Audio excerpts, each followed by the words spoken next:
And of course it needs to be good practice, doesn't it? A poor, sort of sloppy, flabby, floppy gongyo is not going to have the same effect in battling against that devilish force as a vigorous, vibrant gongyo where we're sitting up straight and really determining to win the battle for that day. Gongyo is the battle between the Buddha and the devil. And if we approach it that way, we can really begin to enjoy gongyo. Because we really begin to see that just before we sit down to do it, that devilish force is working in us. Oh, I don't feel like it this morning. I'll just have another cup of coffee. And so on. Only tiny examples, yet it's the devilish force at work. So to understand this helps us to really enjoy a fighting gongyo. Good. So now we'll have a little break for 5 minutes. Those who are asleep can wake up. I no need to say what's caused them to sleep. Okay, 5 minutes break. Thank you. Okay. The three obstacles in this quotation are Bonosho, Gosho, and Hosho. Bonosho are the obstacles to one's practice which arise from greed, anger, stupidity, and the like. Gosho are the obstacles posed by one's wife or children, and Hosho are the hindrances caused by one's sovereign or parents. Of the four devils, the functions of the devil of the sixth heaven are of this last kind. In Japan today, is there anyone who has actually encountered the three obstacles and four devils? Yet many people claim they have mastered the Makashikan. The statement, if you fall under their influence, you will be led into the paths of evil, does not indicate merely the three evil paths, but also tranquility and rapture, and in general, all of the 9 worlds. Therefore, all of the sutras except the Lotus Sutra, including those of the Keigon, Eigon, Hodo, and Hanya, as well as the Nirvana and Dainichi Sutras, will lead people towards paths of evil. Also, with the exception of the Tendai sect, the adherents of the 7 other major Buddhist sects are in reality agents of hell who drive others toward evil paths. Even in the Tendai sect, there are those who profess faith in the Lotus Sutra, yet actually lead others toward the pre-Lotus Sutra teachings. They too are agents of hell who cause people to fall into the evil paths. Thank you. In this paragraph, Nichiren Daishonin is going into a little more detail now about Sanshō Shima.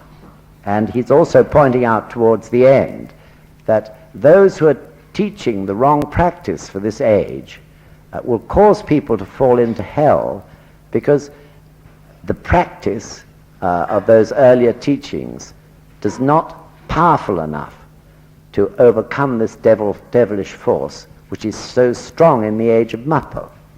And this is why, of course, Shakyamuni originally, so long ago, said that the Lotus Sutra contained the only teaching which could give people happiness in this age that we live in, all of us. That is to say, all previous teachings would not have the power to give happiness in these times called the latter day of the law. So he explains here the types of obstacles, which are quite clearly stated, and I think it's important to understand that those obstacles that arise through one's own desires, Bonno-sho, are probably the most difficult to combat in many ways. Gosho are obstacles that appear through one's wife or husband and one's children. And Hosho are obstacles arising from those with influence in society. People who in social status have power and a position which is perhaps higher than one's own. Nevertheless, please remember that all these obstacles are drawn to us. So Gosho arises from our karma, obstacles from wives and children, and so does Hosho. All of it, in a sense, is arising from our karma. So it's very difficult, as Nichiren Daishonin said in the Sado Gosho, to distinguish between Sanshō Shima and karma. They're all wrapped up with each other. because the negative force of life uses our weak points. And our weak points are, of course, as a result of our karma.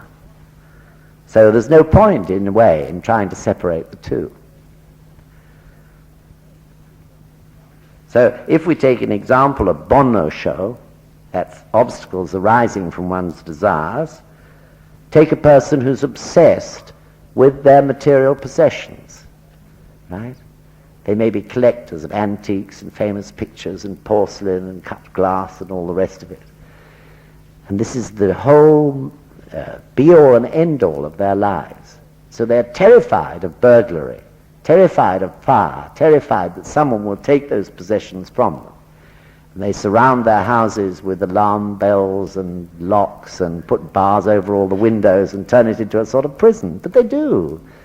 If you go through some residential areas, you'll see it.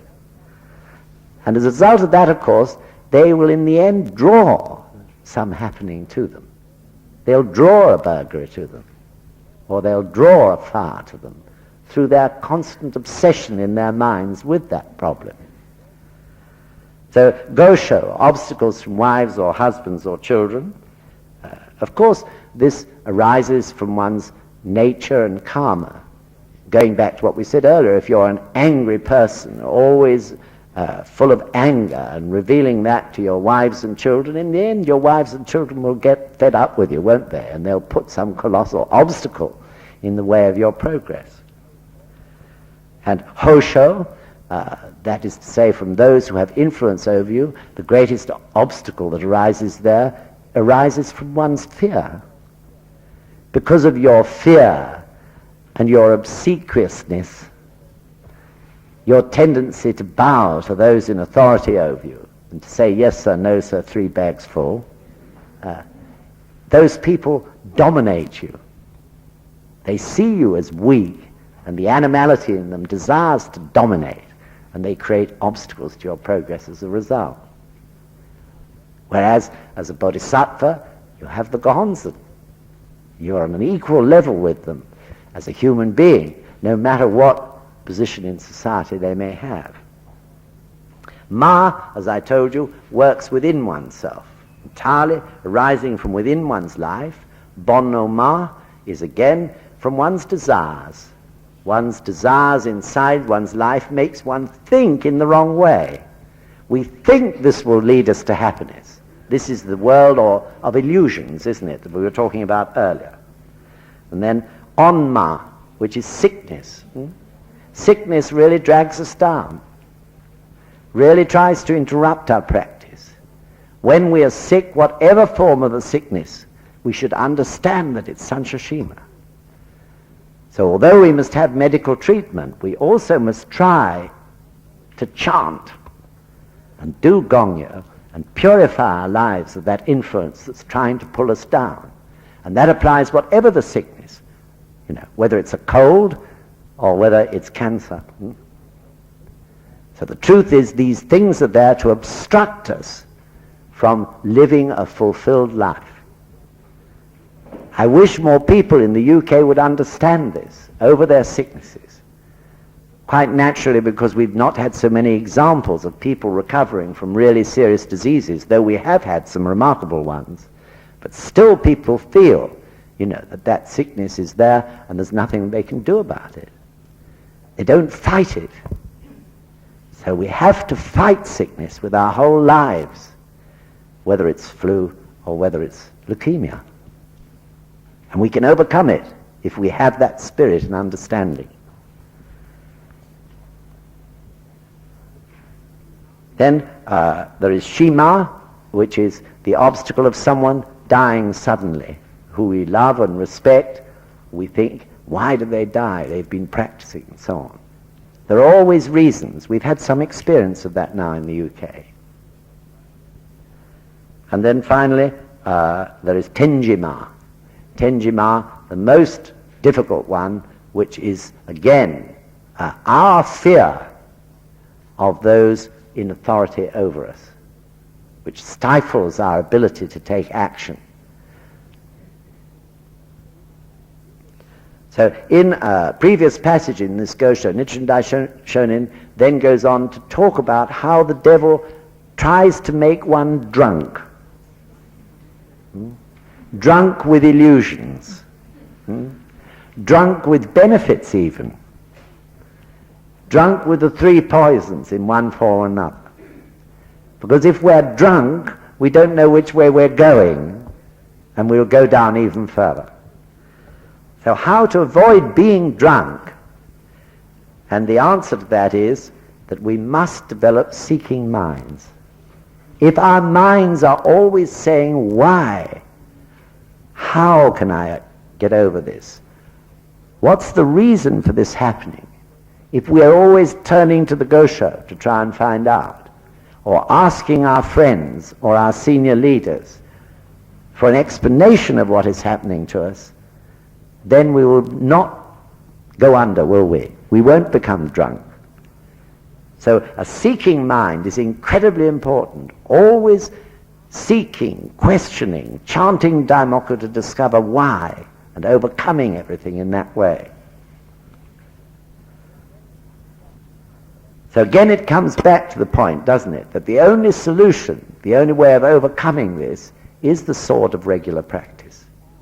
Always chanting on to overcome everything through our seeking minds, our determination to go on finding out about life and learning more and more through our experiences.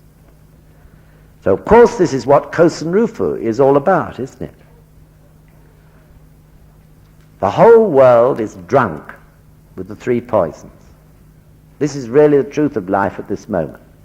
The reason why people do all these things, such as polluting the atmosphere and waging war and being violent and so on, is because they're drunk. They don't know what they're doing. They don't see the effects of it.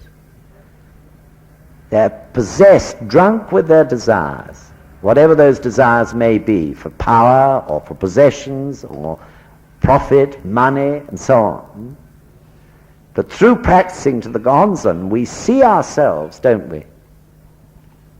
Kanjin no Honzensho. That means to observe one's mind, the object of devotion for observing one's mind. We see through the illusions, and we're able to begin to steer a sensible and happy course of life. So if you take disarmaments, for example, disarmament itself, the fact of countries getting rid of their weapons, is only a surface matter. It's no good people disarming if deep in their lives the cause still exists for them to arm again, because they will arm again. So one has to get to the root of the problem, isn't it? The root of that force that's causing them to do things. In other words, to destroy their illusions. This is the important thing. This is what the Risho Ankoku-ron is all about, isn't it? Those of you who have been attending those lectures. To establish the actual truth about life. This is what our World Peace Expo is going to be about.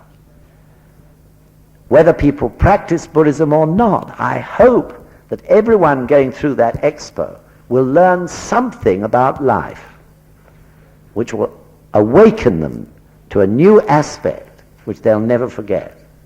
Even if they never practice, that will affect their lives for the better. But most important all, of course, therefore, to keep us on this steady course, we need something more than just ourselves and our own personal problems. Because that's what desire feeds on, isn't it? So in the beauty and perfection of universal life, we have that other thing, which is Causton Rufu. Something beyond ourselves. Something to take us out of ourselves, as I was saying yesterday. Something, as it were, to steady ourselves on. This is why Causton Rufu is not only important for the world, but it's also important for each one of our own individual lives. This steadying factor that takes us out of ourselves, and as a result, of course, our own problems remain their correct size. As I've said many times, when we become absorbed by ourselves and our particular problems, those problems are magnified in our minds. Stands to reason, doesn't it? Therefore we find them impossible or so difficult to overcome. Therefore they put us into hell. But if alongside our problems we've also got Causton, if we're not only going inwards but also outwards, then everything has its correct balance, and nothing will stop us from advancing. So then, later in this paragraph, Nichiren Daishonin points out that this negative force is at work, not only in the 6 lower worlds, not only in hell, hunger, anger, and all the rest of it, but also in the higher worlds, also in absorption and learning, and in bodhisattva even, also in tranquility and rapture. So in the world of tranquility, the negative side of it is that we become incredibly lazy, isn't it? We don't want to move anywhere. We do nothing creative, and our lives are totally stagnant. This, of course, in itself puts us into hell in the end. Rapture we know only too well, I think. Such a dangerous world when we feel all heady and light, like dancing around with joy, and never looking where we're going. We find ourselves plummeting to hell before we know where we are. The world of Johnny Head-in-Air, I always call it. And then learning and absorption, those are worlds which, though so creative, can be so destructive. Because we become absorbed in our learning, or whatever it is we're trying to master, we forget the world around us. We forget other people. How many great artists and musicians have died incredibly lonely and sick? This is the reason for it. They put themselves into hell. And finally, in the world of bodhisattva even. How can bodhisattva have a negative side?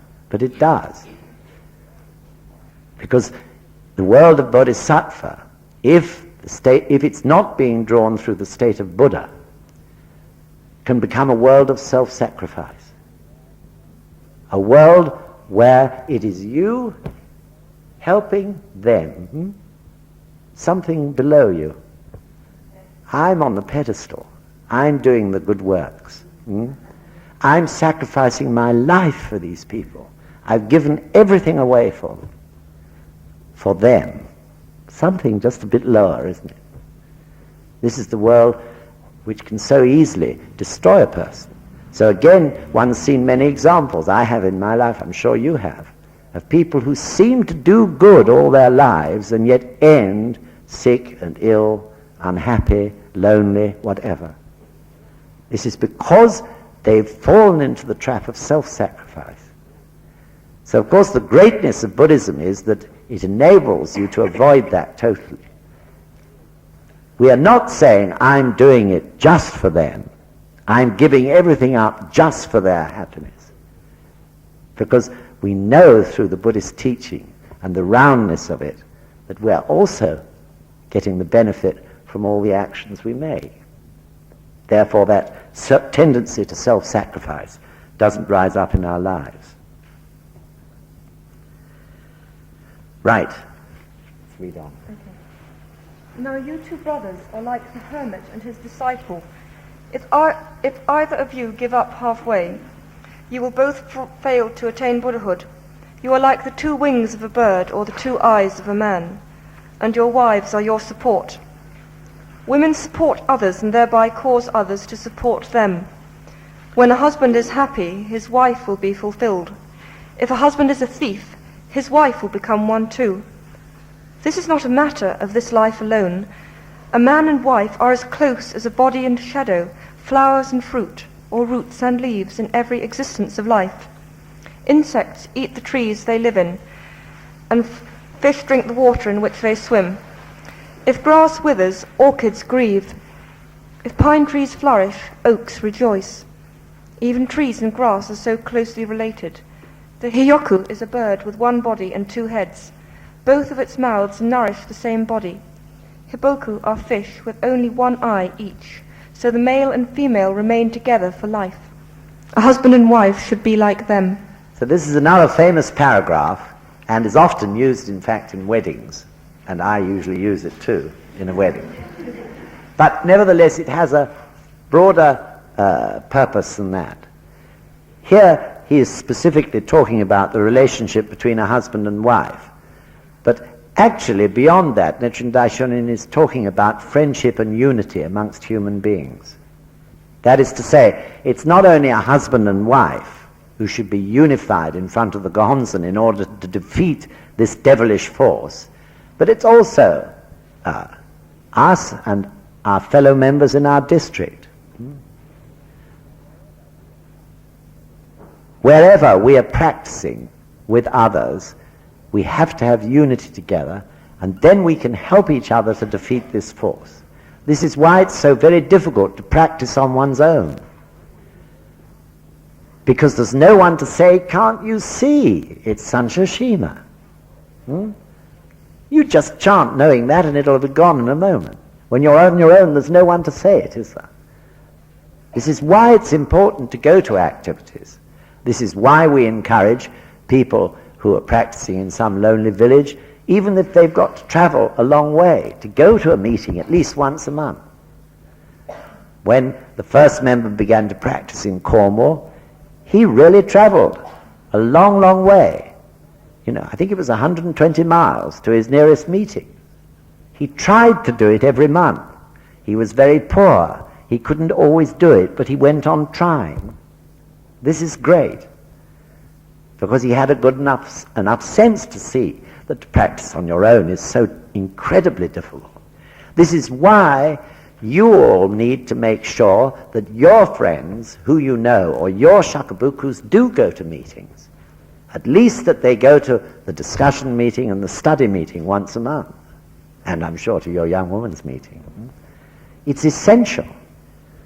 This is why, even for leaders, we would say to people in Yorkshire or Manchester, please try to come to London once every 2 months.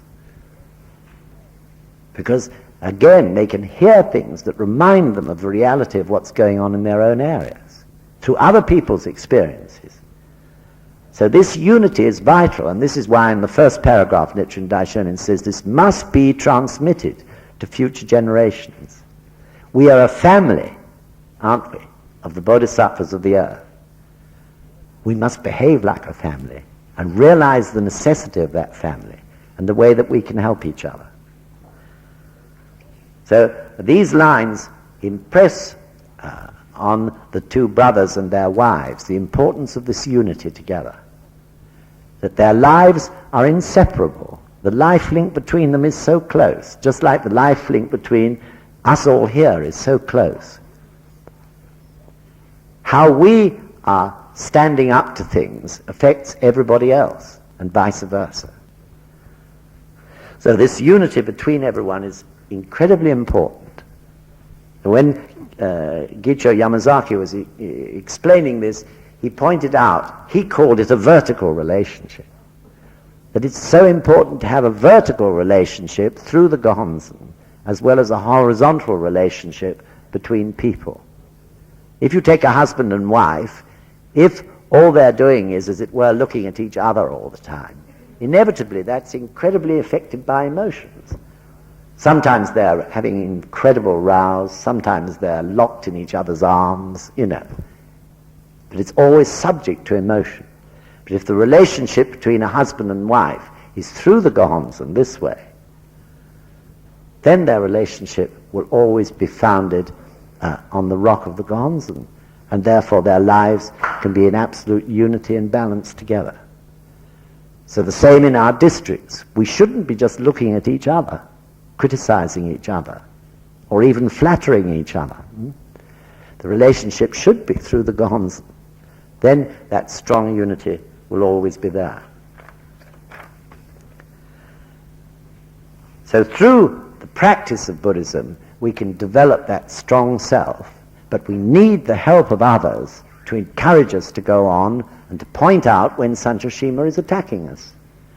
This is the human family, isn't it? This is what the human family should be like. We shouldn't be fighting each other. What we should be doing, if things were perfect, is all of us together, right the way around the whole world, fighting against the negative force of life. That's really what we ought to be doing together. And that's what the movement for Causton Rufu is gradually achieving. So it's an incredible thought, isn't it, that in 1945, the movement for Causton Rufu consisted actually of one person, so far as the lay people was concerned. Really, it was just one person, and that was Mr. Toda. And yet today, 30 whatever it is years later, the movement for Causton Rufu consists of something like probably 20 million people. This is an incredible thing. And this will go on and go on and go on, just as the Gosho says, provided everyone keeps going, provided everyone keeps encouraging each other, provided everyone keeps saying to each other, can't you see, it's Sanshashima? And of course they will do that. This is why it'll be, Causton Rufu is as sure as an arrow aimed at the earth, never missing its target. Okay? You two wives should have no regrets, even if you are harmed by your husbands because of your faith in this teaching. If both of you unite in encouraging their faith, you will follow the path of the Dragon King's daughter and become the model for women attaining enlightenment in the evil latter day of the law. Insofar as you can act this way, no matter what may happen, I, Nichiren, will tell the two saints, the two heavenly gods and the 10 goddesses, as well as Shakyamuni and Tahu Buddhas, to make you Buddhas in every future existence. The Rokuhara Mitsu Sutra states that one should become the master of his mind rather than let his mind master him. Thank you. So let me just conclude by reading a small paragraph from another guidance from Sensei. This was given to the Southeast Asian members at Taisekaji recently when they were on Tozan. And he said, you have to remember that everything depends on whether your faith is deep or shallow. When you strike a bell strongly, there is a large sound. But if you tap it lightly, only a small sound will be produced. This is natural.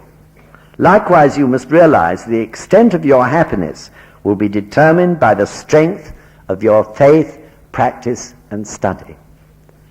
So what I want you all, as members of the Young Women's Division, is to make up your minds to hit the bell with one hell of a great clobber every time you go near it. Not to take out a pathetic little pencil and just go ting. It's just, isn't it, almost a waste of time. If we're going to practice, let's practice.